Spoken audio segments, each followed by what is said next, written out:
from the Geborbosep and surrounds Namibia. Quite lovely, always very, very bright, lustrous Brandberg quartz crystals. You'll see they're jutted all over the specimen. A thin section of matrix, little bit of basalt lava you can see on the back there. And there are those little gemmed clear quartz crystals predominantly. There does seem to be a little undertone of amethyst to it. But the main attraction on this specimen, of course, is this lovely, almost a flower of prehnite going across here. I'll just give you a closer, see if we can get a... These prehnites are very, very difficult to photograph. They are very pale green, but when held in hand, you can clearly see the crystalline formation. In this case, it looks almost like a little flower sitting on the matrix. In the backdrop, the green material you'll see there is most likely some epidote, could be some Babingtonite as well.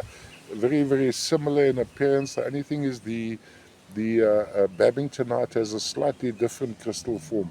All the way from the Geborbosep and surrounds Namibia. Brandberg quartz, prehnite, and most likely epidote. Maybe some other zeolite sitting here too.